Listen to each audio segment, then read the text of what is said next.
Well, hi everybody. We're all here, except of course for Silver, the fucknob who decided other things were important. How dare you have priorities other than this dumb thing we do to no one? I know, right? Well, anyway, there's Wit, and there's Kirk snickering in the background, and Admiral is here, surely looking for somebody to direct her rage at. And with Silver gone, that kind of puts the rest of us in the crosshairs. Oh, I already rated somebody, and it ain't you guys, because that would kill Wit. It would and kill your burgeoning success. Hey, C:\C cake. Yeah. Uh-huh. The the game we're playing tonight is called Arthur Yahtzee. What the fuck was this called again? Oh, The Curse of Hell's Cheesecake. It's a text game, and that's quite literally all I know about this. The title alone was enough to make me think it's a good filler until Silver gets back for more Disco Elysium. Do we think that the Arthur Yahtzee character was in a series of games? Are we supposed to be like, oh yeah, the next adventure of Arthur Yahtzee? Well, I'm aware that there are Arthur Yahtzee games out there. I just don't know more than that of any of them. So there is a series. That's crazy to me. Yeah. I mean, I can't see this being commercial. It was released in 2000 for DOS, which is pretty late for that, for this style of game and that platform. Next question. Yeah. This isn't related to Yahtzee Croshaw. Don't think so. I don't think he took his name from that. But I could be utterly wrong. So, what have we got here anyway? In a secret base far underneath Washington, D.C., decisions are made. Decisions that can, and will, affect the entire world. This is the base of the Special Secret Service, a worldwide organization outside of petty international disputes, assigned to protect our planet at whatever cost from those things the general public are better off being ignorant of. On this particular day, a collection of the most important and least known people on the planet sat around the huge varnished conference table. Now, who would like this first character? Agent Llewellyn. I'll do Agent Llewellyn, I guess. Mm. I bet they don't come back much. Mm. Okay. Said Agent Llewellyn, opening the first of many boxes. Who wants the meat feast? Who wants the main character?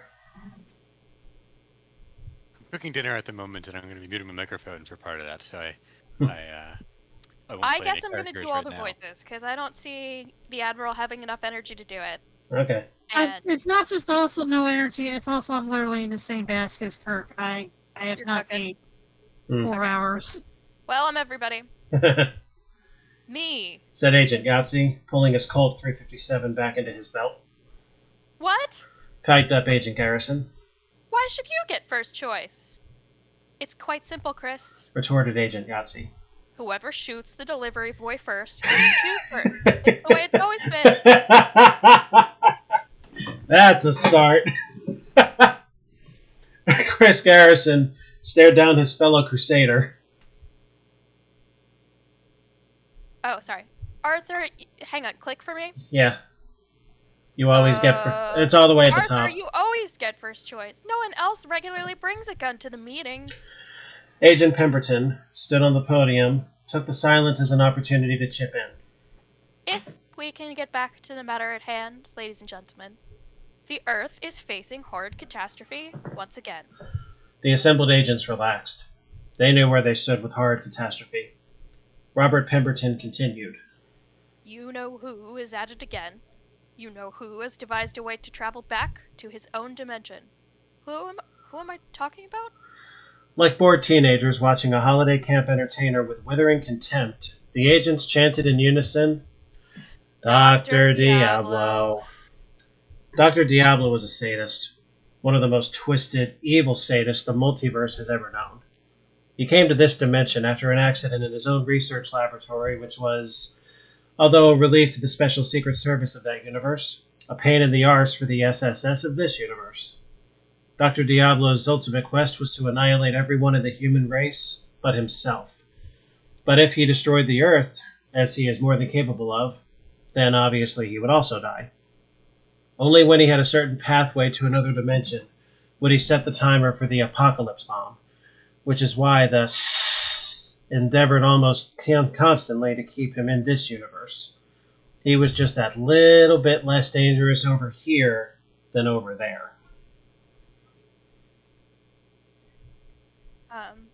God, another voice. What master plan has he hatched this time? Inquired Agent Castanet, twiddling with her ID tags. He means to use the mystical powers of a certain artifact, the location of which has been known to us for many decades now. You don't mean... Began Agent Llewellyn. Hell's Cheesecake? Finished everyone else. The very same, said Agent Pemberton smugly. As you know, the security in the temple of Hell's Cheesecake is so tight that only one of us can get through. But as you know, Diablo is a resourceful one. One of us will have to go to the temple and fetch the cheesecake back here before Diablo gets there first. Who? Who else? The only one of us who has skeeved off all his assigned missions for the last 6 months and just sits on his arse all day stuffing his face with pizza? Agent Arthur Yahtzee looked up from his meal, pepperoni smeared over his face, and said, Why is everyone staring at me? Arthur Yahtzee, The Curse of Hell's Cheesecake, an interactive tale of the weirdness within. Oh my fucking god. What? Written by Ben Yahtzee Croshaw. Well, I guess that's our answer. It's actually Yahtzee. Okay, now we all have to read it as fast as possible. For what reason? Because that is his shtick. Okay. Okay. So, Yahtzee Croshaw is a game reviewer whose game review videos are all him talking very fast. So this is an homage to him, then, that we're about to speed this up. Well, we'll do a couple of them for the humor, I guess, and then we won't anymore. But let me see if I can pull this off convincingly. After numerous adventures, you have penetrated the very center of the temple, to this tiny little vault where the cursed dessert lies. This room is small and unordained, unlike the rest of the temple, which is crumbly yellow bricks forming the walls and concrete making up the floor and ceiling. The exit door is to the south, and the center of the room is dominated by a cylindrical podium. On the podium is the cheesecake of Beelzebub. Hang on, we don't get to do any? Okay. Do what? Oh. Take cheesecake, I guess?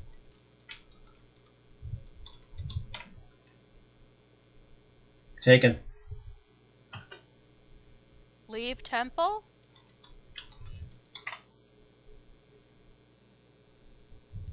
Okay. Oh, the exit's to the south. Exit south? Exit door? Exit by itself.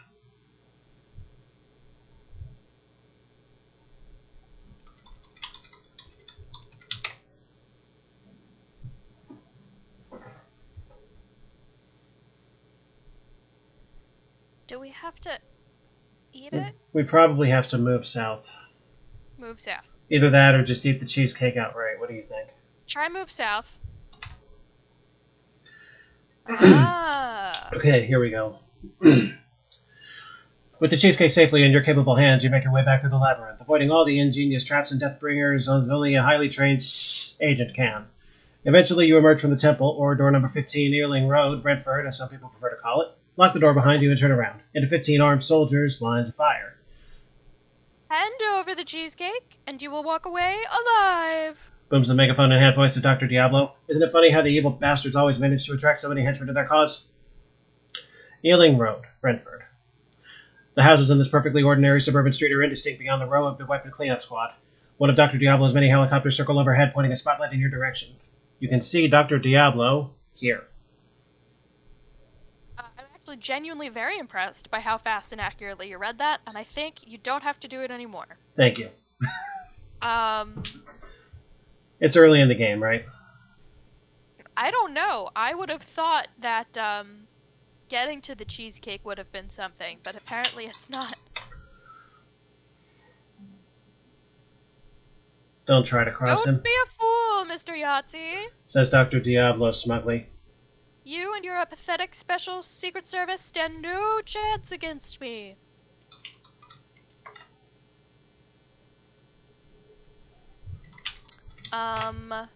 Okay. Oh! That tells me that that's a legitimate verb in this parser. Alpha has entered fuck doctor, and a prompt makes it sound like fuck is a word you could use. It was the fact that we've entered the wrong object. Find some outlet for those negative feelings. The smile fades from Dr. Diablo's lips. Hand over the cheesecake, or we will retrieve it from your corpse.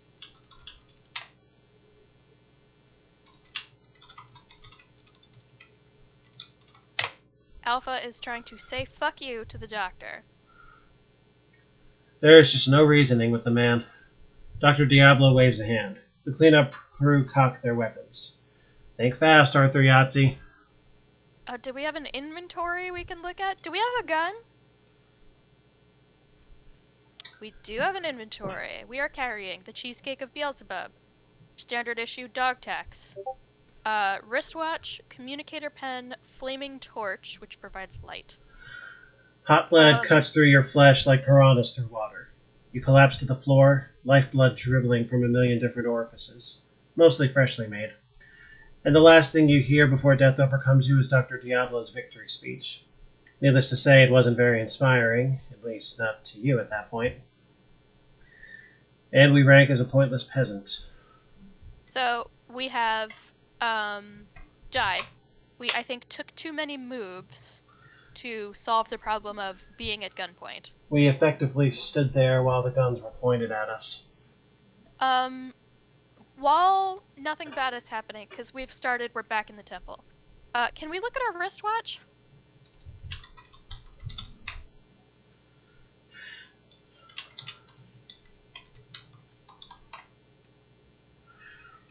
The wristwatch uses advanced technology to scan the surrounding astral bodies and determine the time wherever you are.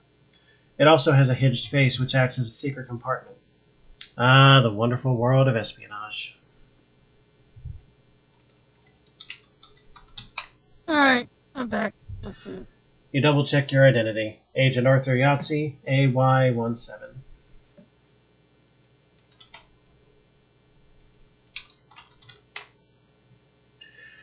The top of this seemingly ordinary biro works as a microphone, the nib as a speaker. It enables field agents to communicate with the base. It will not work if you're outside a specific radius, though. Yeah, I thought maybe that was too much.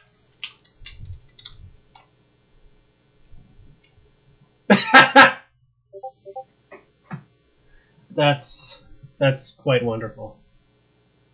Oh, remind me what the watch does. It just has a little compartment in it. Yeah. Is there anything in the compartment? Let's see.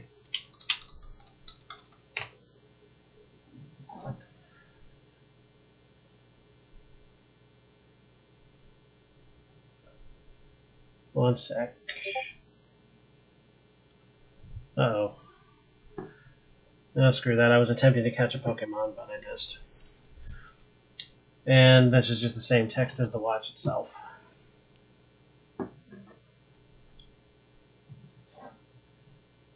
Oh. There we go.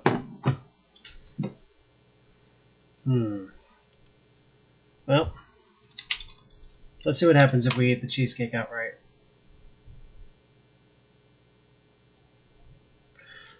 Oh, I see. So if we attempt to eat the cheesecake while we're in the temple, you bring up the cheesecake to your face and attempt to take a nibble, but the smell of the damned puts you off. You wouldn't want to eat it anyway. You'd only end up somewhere less fun than this.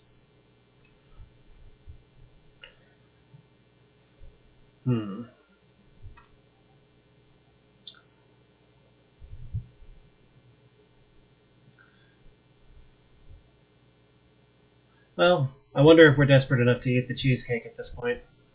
Yeah, now that we are back in the gunfight scene, let's try it again. You've spelled eat wrong. Come on. Excuse me, what?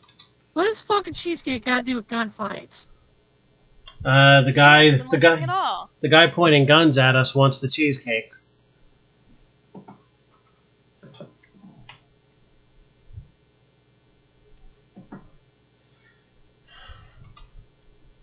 Now, what if I just sit here a minute then? No eating the cheesecake.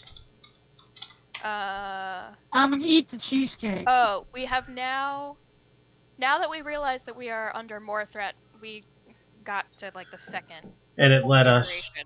It let us. Now allowed us to eat the cheesecake, and Alpha's got a lot of reading to do. You vow to punish yourself harshly later on for what you are about to do. Hold your nose and bring the cheesecake up to your face. A look of horror crosses both your and Dr. Diablo's face as you take the tiniest nibble of the damned creamy filling and swallow. Immediately fireworks go off in your mouth and stomach, and you judder violently as the pudding of Satan sends your mind and body into spasm. Diablo orders his men to fire, but you are already fading away and the bullets pass harmlessly through your indistinct form. The world melts away from in front of your eyes, and psychedelic patterns flutter past you in swarms and droves. A spiral of energy appears before your eyes, and before you know it, you are engulfed in sparkling dust. Cloud 9. What? You perch awkwardly on a lump of soft... Sorry, what? I'm not drunk enough for this. Yeah, well, this is gonna be weird. Well, then maybe y'all ought to get drunk. Cloud 9. You perch awkwardly on a lump of soft, fluffy water vapor which seems, to you, to be both reassuringly solid and unsettlingly indistinct under your feet. As your trainers soak up moisture, you lean over and look over the edge of the cottony mass. It really is a long way down. More clouds dot the landscape around you, and the one just to the north could conceivably be jumped onto.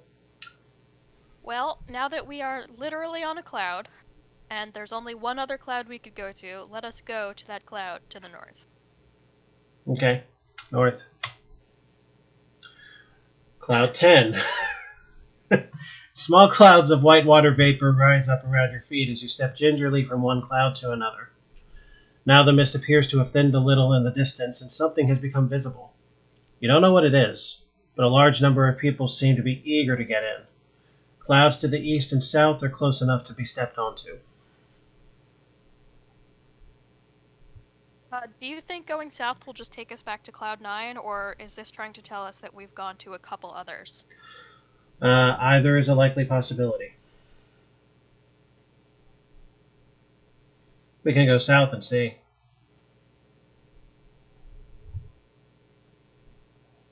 I guess try it. Yeah, it just takes us back to 9. Let's go south again. One step in that direction, you'll be moving downwards rapidly for a few seconds, and then not moving at all for the rest of eternity. Well, not much reason to go off the beaten path then. Yeah, let's go to actual clouds. So now we'll go back to east. More bloody clouds. Guess what? You're on a cloud. But now you can see the thing to the north clearly, as it is just one more jump away. It looks like some sort of building, and a lot of people are hanging around outside.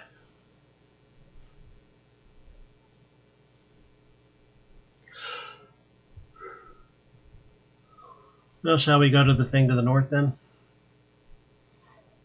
Yep. Yes. Really big cloud. The entrance to the huge, towering white marble building is to the east, but not far from you is a lengthy queue of identically dressed people snaking off to something indistinct. We can establish this is a very British game. Yeah, Yahtzee is quite British.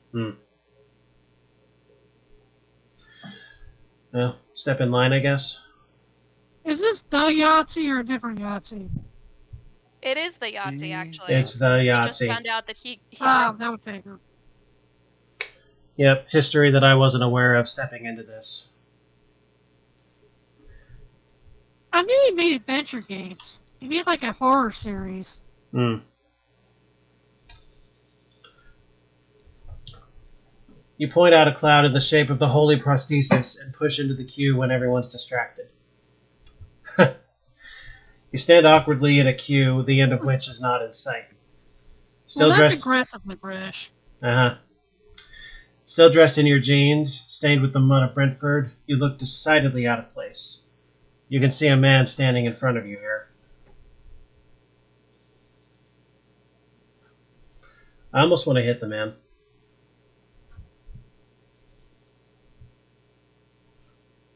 Of course you do, you agent of chaos. The man looked is at the man instead. the man is dressed in spotless white cricket flannels, a blemishless white shirt, and a white blazer straight out of a washing powder advert. You wonder if you should have packed your sunglasses. He has his back to you.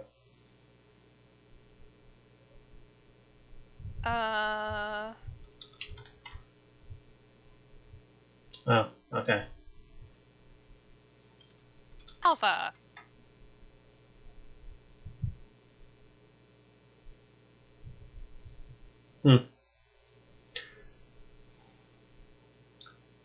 Okay, so hang on. This is just another person in the queue? I guess. It's not the head of the queue. Seems that way. I think we should ask what it is.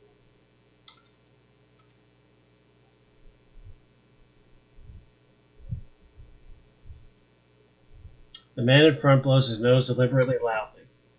Wanka. The man drops his sodden hanky on the floor. Asshole. We have a torch, don't we? We do. I believe it's a flashlight. Let's torch the hanky. What the hell? Oh! Wow, it really is an actual torch. I thought it was a flashlight. So did I. I expected hilarity out of this, but okay. You kick the hanky to just between the legs of the man in front, and oh no. After pointing out an interesting cloud in the shape of the Ark of the Covenant, put a torch to the bogey ball. Immediately, the flames rise upwards, making the poor man sniff the air. He looks behind him, sees his blazer live up to its name, and begins running around like a headless chicken on amphetamines. The rest of the queue starts to panic, in addition, and soon you have instigated quite the little riot. Seizing your opportunity, you march coolly through the panicky mass right up to the front of what remains of the queue. You little devil, you. You're standing in front of what appears to be a ticket window. It seems to be shaped like a church window and has the token little drawer underneath the glass. This is apparently a defense against robbers, although why someone would want to steal train tickets is beyond me. The ticket clerk glares at you from behind the ticket window.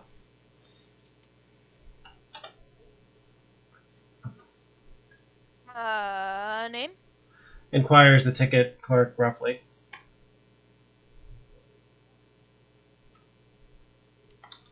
I guess you get to enter your name. This is it, right? It's an interesting choice.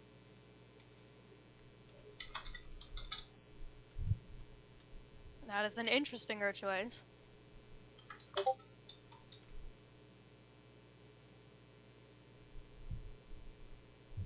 I kind of want to say cheesecake. Try it.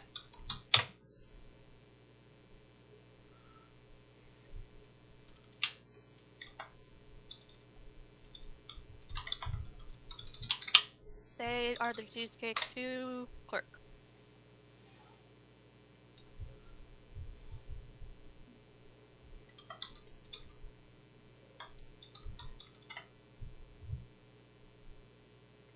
I think it will not let you use a fake name.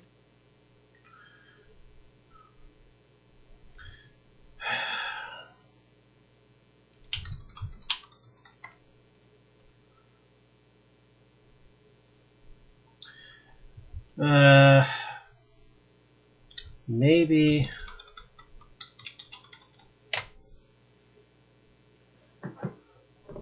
You dangle your dog tags in front of his eyes, and the clerk consults a hitherto unseen computer with Microsoft Access involved. Eventually, he finds what he is looking for. Here we go. Yahtzee, Arthur S. According to this, you're not supposed to be here for a long time yet. You're still alive. How on earth did you get up here?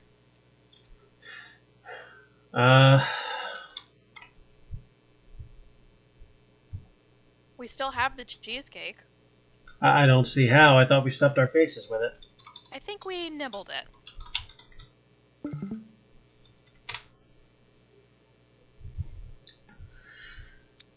You open your jacket slightly and reveal the cheesecake of the devil sticking out of your inside pocket. The clerk stiffens in surprise and pushes a button which opens a door next to the window. He comes out and inspects the cheesecake again. Good lord. He exclaims. It's Satan's What cheesecake. the fuck is this game? You must be with Special Secret Service. Follow me. He scampers off to another unseen door. You follow him in uncertainty. Who or what could be waiting for you beyond the door? Well, Mr. Yahtzee, Says God after your story is finished. it seems the world is in a bit of an old pickle, doesn't it? In my expert opinion, the only way to be sure Dr. Diablo doesn't get his hands on the cheesecake is to return it to its rightful owner. He doesn't need to expand. Rummaging briefly in a desk drawer, he hands you a rectangle of gold, laminated card. Take this season ticket to Platform 9, and the conductor will take you to the underworld. But I would advise you to go prepared. With that, he claps his heavenly hands, and a couple of cherubs escort you out of his office. You are occupying a very bare room, which is apparently a waiting room at a train station. You are pretty certain of this owing to the station platform visible to the north. But this white room contains nothing you have come to associate with waiting rooms. Benches, posters, Coke machines, and so on. This is not something to lose sleep over, however. Another archway leads south. North is the station platforms, which I believe we should go to. I can't think of a reason to go anywhere else.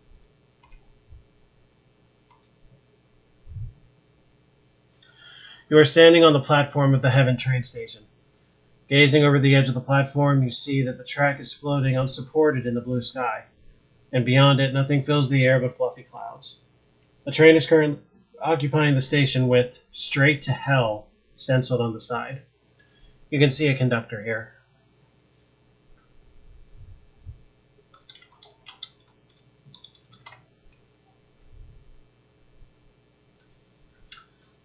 It's not going to give me any satisfaction, huh?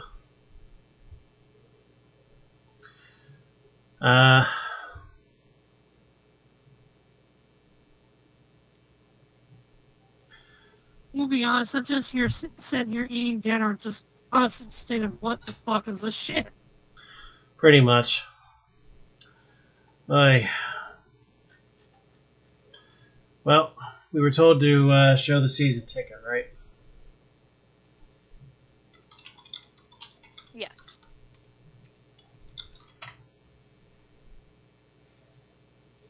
Oh boy, that's a lot of text. You show the season ticket to the conductor, who smiles unsettlingly. Season ticket to hell, eh? He says. Well, rather you than me. Go ahead. He waves you on, and you enter the train of the damned. The interior of the train is not a good omen for the challenges that face you. The decor is in an early Gothic bloodstained style, and the seats range from boiling sulfur to maggots. You opt for one of the less unsettling seats and take your place among the wailing damned on their hellish way. After a completely miserable journey, the train comes to a halt at a station. A pair of hideous demons lead most of the passengers off, but when they notice your season ticket and unmistakable aura of the living you bear, they decide you must have special dispensation and leave you alone. You rub your neck thoughtfully and step onto the station to the platform. A natural cavern provides the scene for your latest adventure. You are on the banks of an enormous river, shrouded in mist, black as oil. You hear the wails of the damned mingled with the plink of water from stalactites dripping into the main body of water.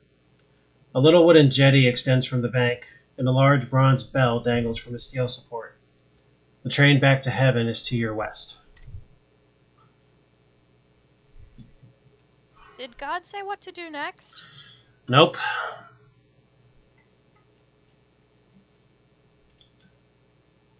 I'm afraid to ring the bell. That doesn't seem like a thing we want to fuck with. How But about it also this? does. Oh, that also doesn't seem like. I don't think we should jump in the water. But you did it. You imitate your hero, Skippy. No one is impressed.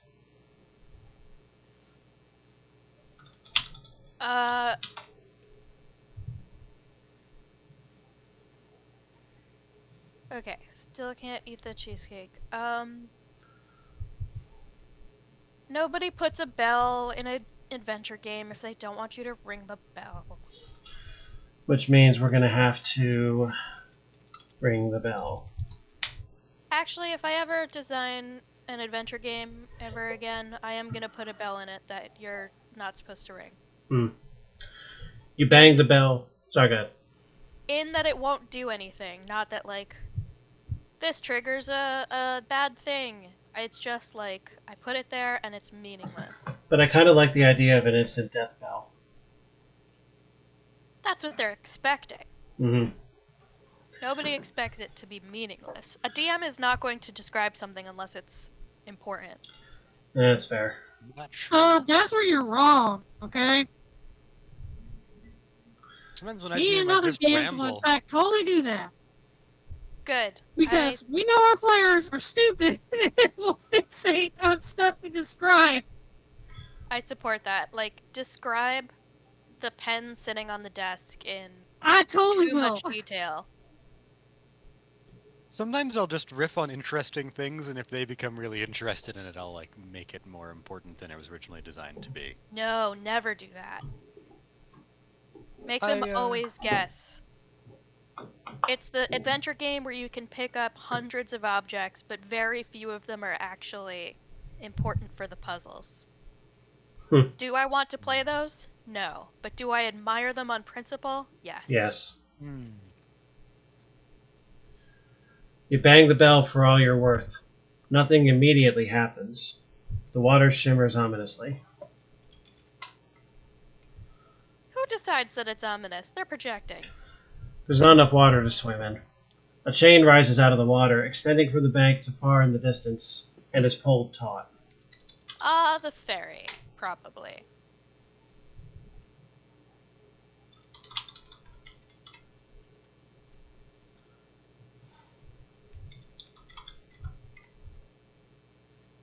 I think we have to somehow make time pass. Ah, you did it! By typing wait. A shadowy shape seems to be approaching through the mist. And I just had a brownout flicker. 2 of them. Oh no. It's funny, the storm was over here so fast. A wooden boat approaches the bank, rippling the water around it, and bumps gently against the bank.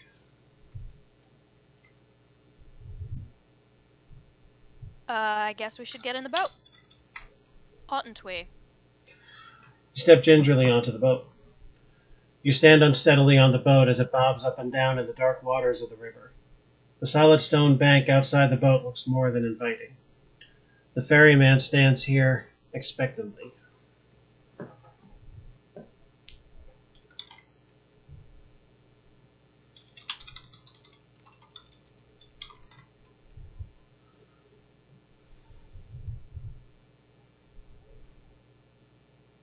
We can try to fuck anything, right?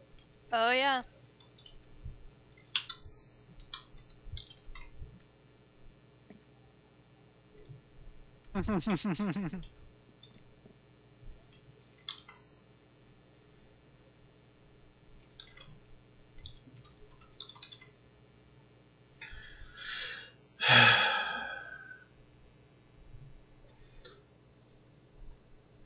So no more fucking.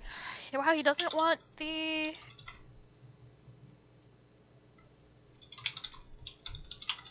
Doesn't want the ticket. Cheesecake doesn't interest him. No, don't do that.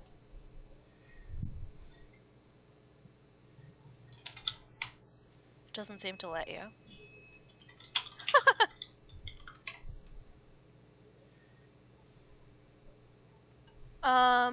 It's not like we have a lot of things.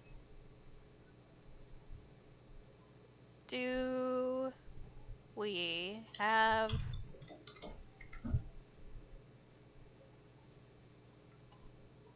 Does he want the flashlight, or the wristwatch, or the pen? I mean, usually you pay the ferryman with like 2 coins.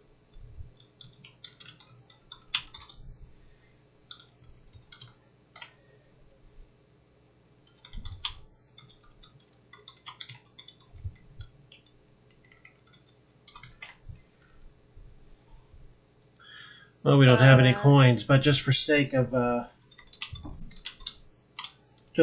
response. Yeah. Is token the word? Maybe?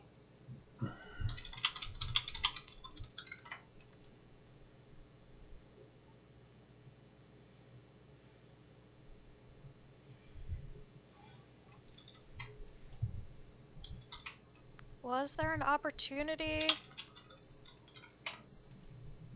Can we wait? Okay, you've made your point. Hmm. Can we get back in the boat? Was there any other way to go?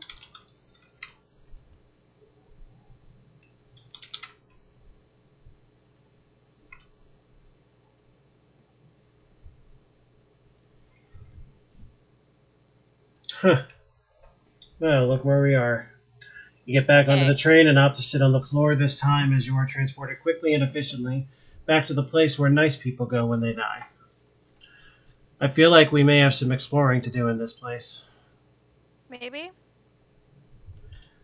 The fact that they're letting us go back might be meaningful. So we're back in heaven. Oh, you are in the northwest corner of the town square. Milky white paving stones underfoot make your footsteps echo, and the sky is a brilliant blue. Not the blue you're familiar with, more of a deep ocean blue. All the buildings are built from white marble, the biggest of which is a train station to the north. Otherwise, the square continues east, south, and east-south. And they're all equally likely. What do you think? I told you, pick one. They're all equally likely. And the others are just watching today. Let's take it to the center square. Oh, it's only a four unit 2x2. Well, you are in the southeast corner of the town square. Milky white paving stones underfoot do the same damn thing as before. The entrance to some sort of bar and nightclub lies to the east. Otherwise, the square continues west, north, and west-north. I guess we look at the nightclub, or go into the nightclub, more accurately. The Chuckling Cherub Comedy Club. Oh boy. Most of the room is in twilight and you can hardly make out the shadowy figures around you.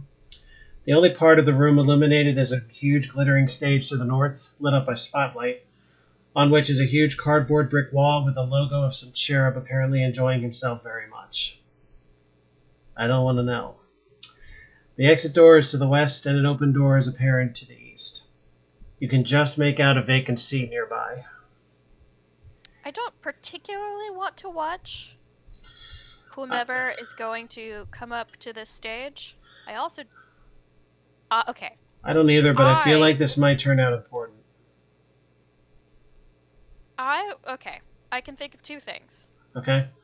That we go in the back somewhere and see if there's anything. Or maybe they want us to do a short comedy set and get tips. Well, I'm off for tips at this point. Wait, you're supposed to tip comics? I mean, if they're good enough, I see no harm in it. But somehow I don't think this is going to be one of those. I think you would have to get on the stage in order to do that. You take your seat and wait patiently for a few minutes, twiddling your earthly thumbs and are just about to leave when the spotlights move around hypnotically, and a voice booms out. Today only, live at the Chuckling Cherub, please put your hands together for Oh no. Jesus Christ! Oh boy. A single member of the audience claps half-heartedly as the Messiah... I just heard Kuro shouting from elsewhere in the house. She's very confused. This Why is she confused? this may be good for a bad laugh if she wants to come in here for this. I don't know. I can invite her. I mean, depends on what kind of humor she's up for tonight. Stand by, folks. This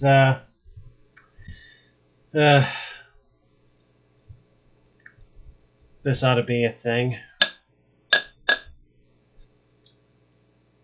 So, everybody else, on a scale of 0 to what the fuck, what do you think?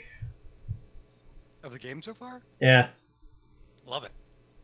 No idea what the purpose is, but it's very colorful. It's okay.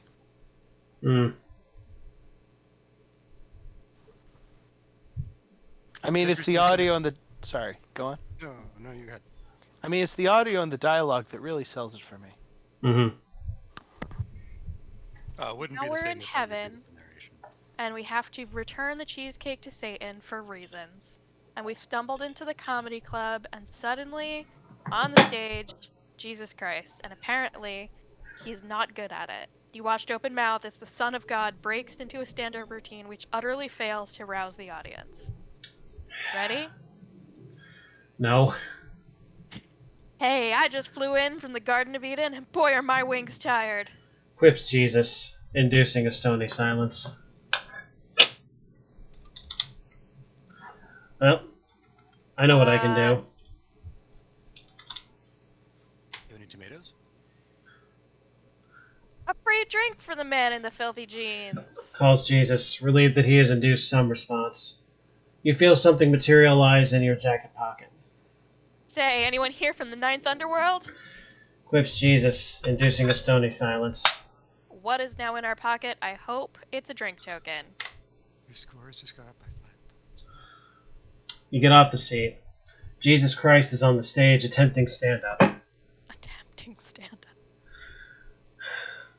I saw a mortal just the other day. He said he hadn't had a bite in weeks, so I bit him! What's in our inventory now? I love you, baby. Thank you for coming. That didn't go well, did it?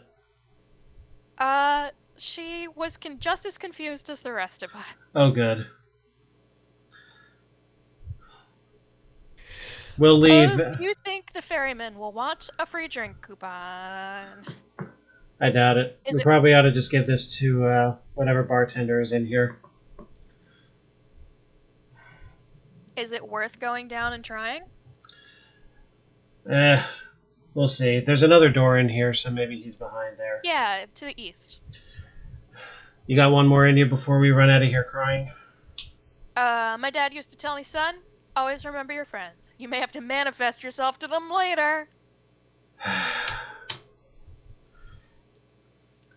Oh, here's the bar itself. The bar is hardly the exciting bars you see on such films as Casablanca. You're the only customer, and the bar is more of a kitchen worktop than anything else. The walls are the usual milky white marble, and the carpet on the floor is thick enough to lose your shoes in. But nevertheless, the establishment has an air of being set up as an afterthought. The barman is behind the bar, looking bored.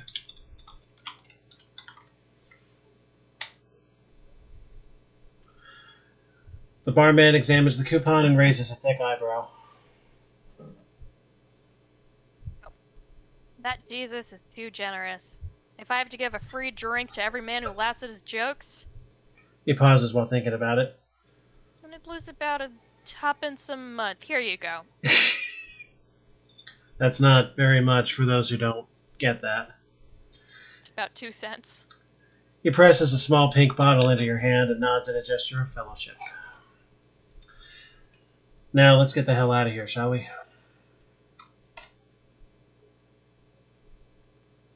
Oh, no. Oh, no. No. I don't even understand that joke.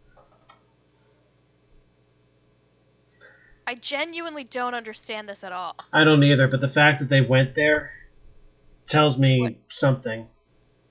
What do you call 2 abortion doctors on the moon? A bigger problem. But why would you ever go there? We have a problem thing?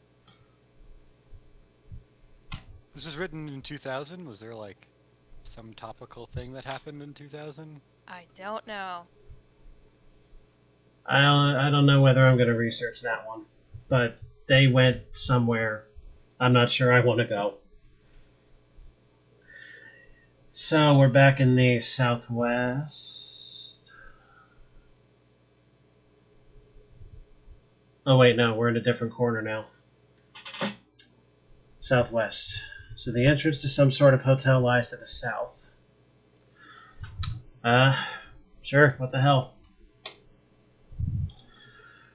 The reception area for the hotel is consistent with all the other buildings you've seen up here. The carpet is thick, the walls are white with little sparkly bits deep inside. The desk is curved and elaborate with imitation marble tops, and all the swanky bollocks that swanky hotels seem to think they need. The place is deserted, so you might as well leave by either the exit door to the north or the wooden door to the east. You stop paying attention for a second, suddenly you're in a hotel. Well, there's a door to the east we ought to check. I guess.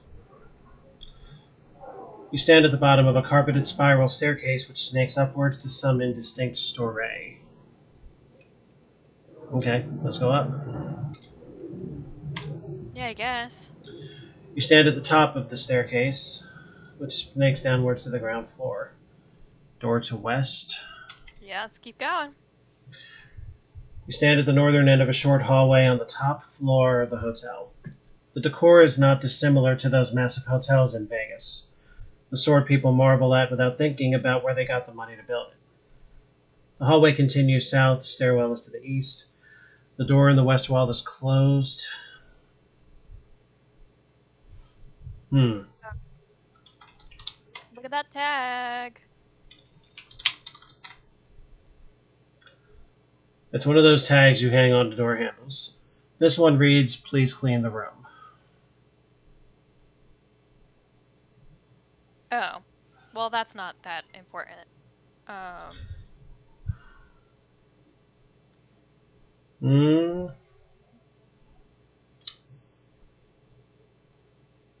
don't know.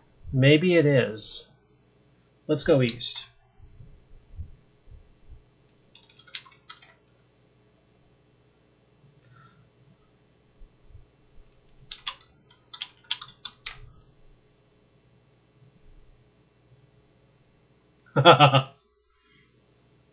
Place the tag on the door and hear it unlock, presumably so that the maid can get in. Everything is automatic up here, and they don't apparently get many burglars. How about that? Well then, let's go east.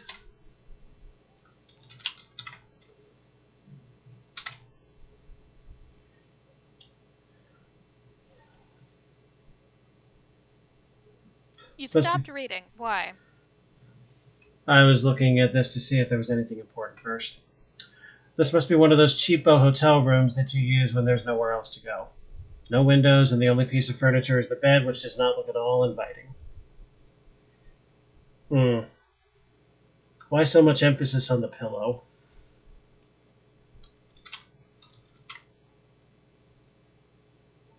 Wait, are you serious? You've taken the whole bed? Oh my god. Oh my god. Is this one of those ones that'll let you take a lot of stuff?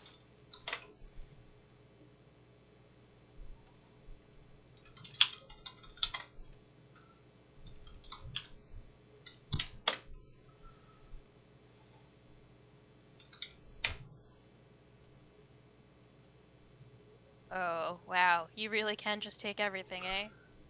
I'm enjoying this. Oh. Okay, remember what I said?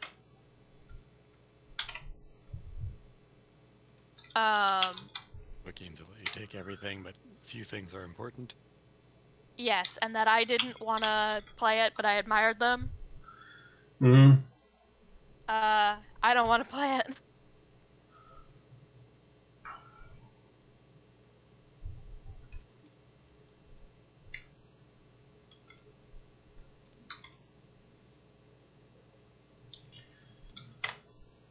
And now the other corner we haven't checked out. Shut Iron Gate, though. Yeah. What about that key?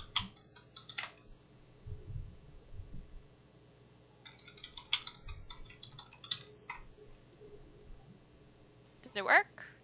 Hey, it worked. Go through it. Okay.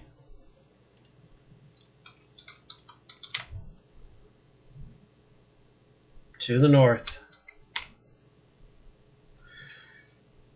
You're kidding. Tiny birds and butterflies flutter past your face as you occupy the gorgeous Garden of Eden. The flower beds would make Alan Titchmarsh weep onto Charlie Dimmock's shoulder, and the trees are tall and mysterious enough to put any magic forest to shame.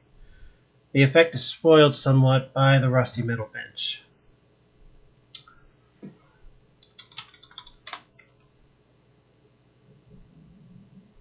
You let us take a whole bed. What do you call the bed? Wow.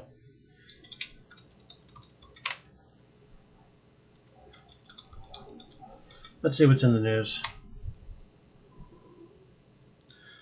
Can't understand it. It's written in some ancient language. Ah, well, it's probably just gossip and sensationalism. Does this do anything different? Oh? What's on the floor? Something falls out onto the floor. A fairy token. Hooray! How about that? Alright, let's get out of here.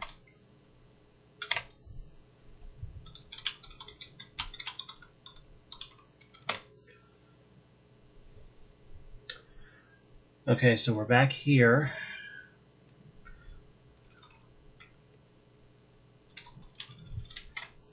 Fairy's still here.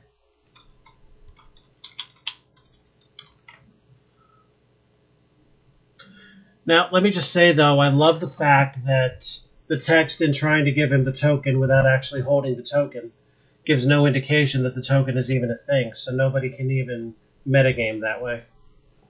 Well, I mean, I guess you just have to know. Yeah. The ferryman's skeletal hand closes around the token, and he motions for you to sit. With a long pole, he shoves the boat away from the bank, and with infinite patience rows the vessel across the water. Eventually the mist thins and you can see the far bank, and soon enough the ferry bumps against the rocky beach. You thank the ferryman and step off onto reassuringly hard ground. The river Styx slurps in its container behind you, and you thank whoever is watching that you are across it. Basically, the east bank looks remarkably like the west bank except for the path leading east. Well, then we go east. You're in some sort of small man-made or demon-made chamber between two large underground caverns. Archways lead east and west, and there appears to be some sort of partially rubbed-away message above the east archway. Cerberus, the three-headed dog, is tethered to the wall.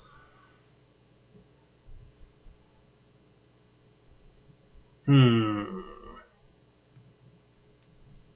we run into anything we can put into that?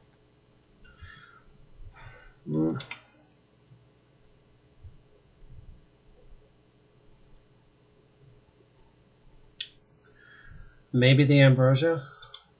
There's got to be a way to get to that wristwatch compartment.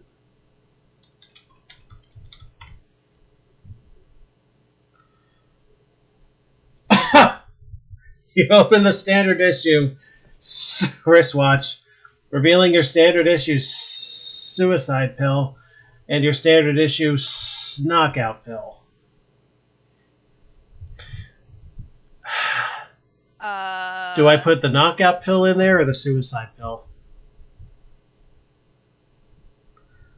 How badly do we want to piss off Satan? Let's not kill a dog, eh? Alright. Yeah. Anything die? I mean, Cerberus is a good boy. like Don't kill afterlife. Cerberus. Alright. Let's do this then.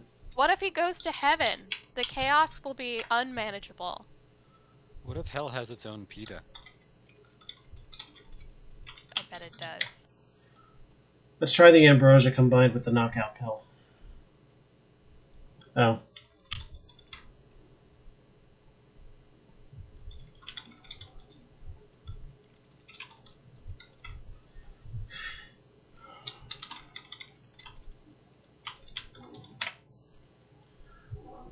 Alright. We'll just put him to sleep this way.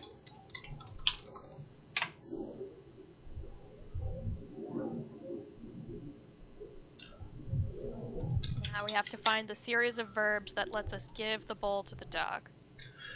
You kick the poisoned drinky over to the baying dog, whereupon it tears the bowl apart with its 3 heads and consumes the contents. After a short while, the knockout pills take effect, and, literally as one beast, the 3 heads whine and droop. Soon the monster just stiffens and falls over sideways, then commences snoring loudly. Well, alright. Let's proceed. You step gingerly around the snoring hellhound and go through the imposing stone archway. This is a narrow stone ridge which pokes out over a huge pit, the bottom of which is indistinct. A large sign on the far side of the room points down into the chasm. Can I save here? What does the sign say? I'll read it in just a second. You're saving because you're going to jump into it, aren't you? Mm-hmm. Well...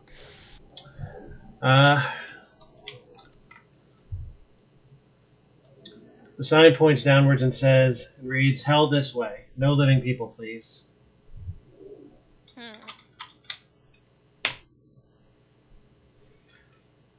You grimace, stand on the very edge, and, sweating, hurl yourself down into the darkness. No invisible bridges this time as you plummet through layer upon layer of dark shadows, each darker than the last. Just as you are getting into the whole falling business, a spooky laugh echoes around the pit. The air around you becomes red and warm. Stabbing pains invade your head, and your blood seems to boil in your veins. When your vision clears, you find yourself back on the edge of the pit. Bollock. You quip. Okay, that didn't work.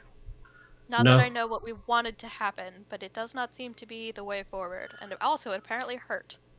No living people, huh? Oh, come on. This feels like something you can't come back from. No living people, huh? I mean, you're probably right, but I don't like Look it. what you've done, Wit. Look what you've done. Losing the will to live, you slip the pill down your gullet. It'll take a few seconds for it to work, so I'd just like to take this opportunity to tell you that you are one of the worst adventurers I've ever had to write about. But that doesn't mean I haven't developed special feelings for you in the time we've had together. I know it isn't right, but somehow... Oh, God, can't you see what I'm trying to tell you? I love you, man. That was a strange entry. So, they don't want living people in the pit, which means we're going to have to die in order for this to work. So I would say wait, so time will pass. I guess I missed something. How are we down here if we're not already dead? We ate the cheesecake and it took us to heaven for some reason. You expire. You expire from a massive coronary. I'd like to say that without you, the crumbled and the world was destroyed, but it wouldn't be true. They sent the work experience boy the next day, and he vanquished Dr. Diablo once and for all after an epic adventure. I could have written about that kid, but no, I opted to write about you. So now you've made us both look foolish. But on the upside, we have a nice rank. Exalted James Bond wannabe. Well, were we... Well, now we're going to jump in the pit with this pill in us. Yeah, maybe we can't... Yeah, okay, that's more. You grimace, stand on the very edge and, sweating, hurl yourself down into the darkness. No invisible bridges this time either. You don't know how long you fall for. Could have been hours, could have been days. Just as you begin to wonder if you've made a big mistake, the bottom of the pit becomes visible. A circle of dark red rock swarms into view. You brace yourself for landing and feel a squeezing pain in your chest as the suicide pill takes effect. You clutch at yourself and howl in pain just before everything goes black. You awaken face down on rough crimson rock and you feel oddly warm. As you struggle up to your feet, you realize that you are now dressed in a ragged leather tunic. Your skin is pale and your head hurts. You realize with a heavy heart that you have died and have taken your place among the damned. You look around at the cavernous realm of the underworld, scowl at the stalactites, and wince at the screams of anguish. Now, how are you ever going to get back to the land of the living? What I was afraid of. This feels permanent. But anyway. The scent of boiling sulfur fills your nostrils as you stand in the middle of a huge hellish plain. The dirt beneath your feet seems to snap and bite at you, and the wails of the tortured damned grate at your nerves. Paths lead north, south, and east.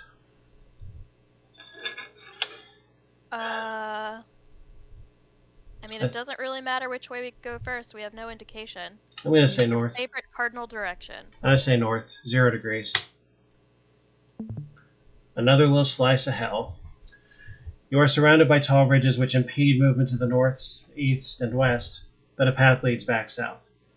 Judging by the burn marks on the floor, something quite energetic and very hot goes on here quite regularly.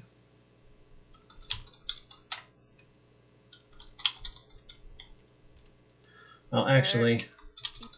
Okay, you can see a horned helmet here, and we have taken it.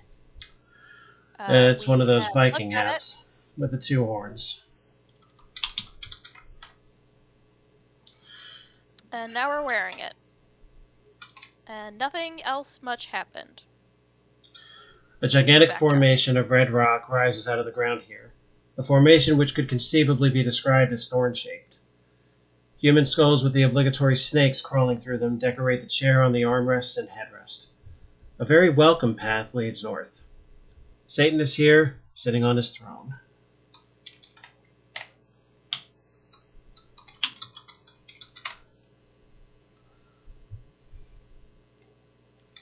Oh.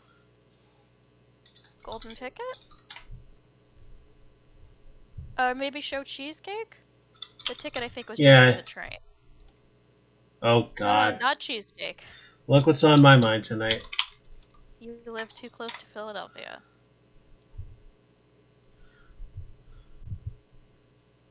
Oh, interesting.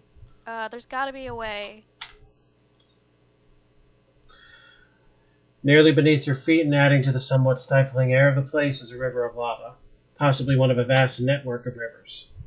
Rather uncomfortable mortal souls float past, apparently not enjoying themselves much. The path leads back west. Can you think of anything to do? Here, let's let them eat it. Oh, really? Oh. That was meant to be facetious. Huh. Alright, you hurl the cheesecake into the lava and it disappears in a burst of smoke. Now its horrors will never again be unleashed into the living world. Okay. Can I piss Satan off now? No, I think we need to ask how to be returned to the world of the living. I think that's a good goal to begin focusing on.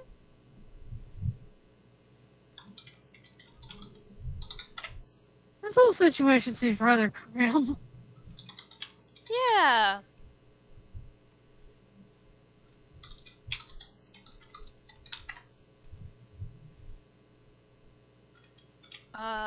Is there anything in our inventory these days?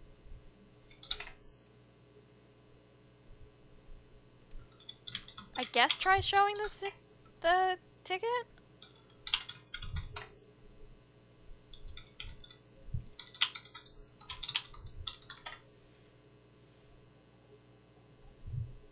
Now that we're wearing the helmet, does he think we're another devil? You did take it off before. Yeah, and I put it back on. Yeah, not before talking to him.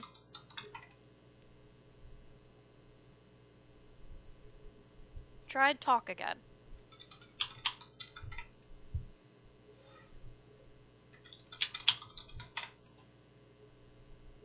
Well, okay.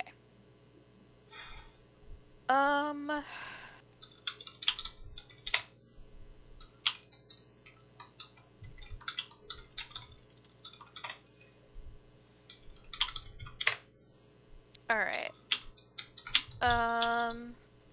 I'm just guessing here. I feel like the cheesecake has got a tie to him somehow.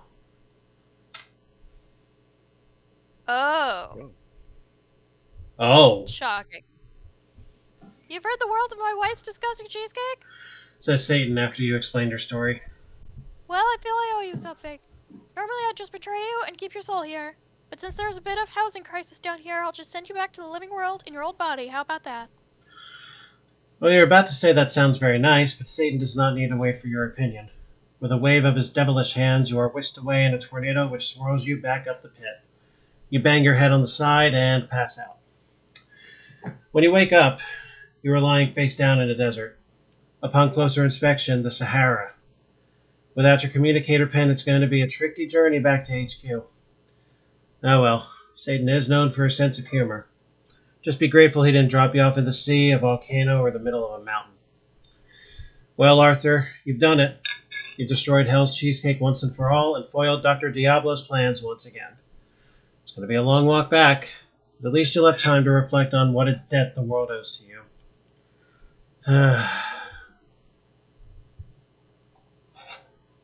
That's really it, huh? Yeah, that really was it. We did it. Oh. Why do I feel cheated and underwhelmed? Well, tell me what you wanted. I wanted an awful lot more comedy than there was. This just seems like a lot of wasted potential. It's like it's running comedy off of, I'm so random, look at me. Which doesn't Which really... was kind of the style of the time. Well, that doesn't really... Yeah, guess why that style isn't relevant anymore. I mean, lots of humor styles aren't relevant. It doesn't necessarily make them valueless. Yeah, but this just wasn't funny. Not as much as I had hoped. You got a couple laughs out of it. I won't let you erase that. Yeah, it had its moments, but for only a few moments. Well, that's, Well, that was almost exactly 1 hour. yeah. Do you want to find another in this series? I don't think so. The power emanations right now are making me think I probably oughtn't. It's getting worse. Yep. It's so weird. We must have just gotten a corner of the clouds, because we were over and done with quite quickly. Yeah, I don't know. I don't want to chance it and have this break in the middle. Then do we want to, what's the opposite of convene? Adjourn? Yeah, sure. Fuck off? Yeah. I like that, actually. Fuck off. So, Fuck off. you heard us. You heard us, folks. Fuck off. That's it. Show's over. Winners are always dildos, and good night, fuckers. We're pegging a choice.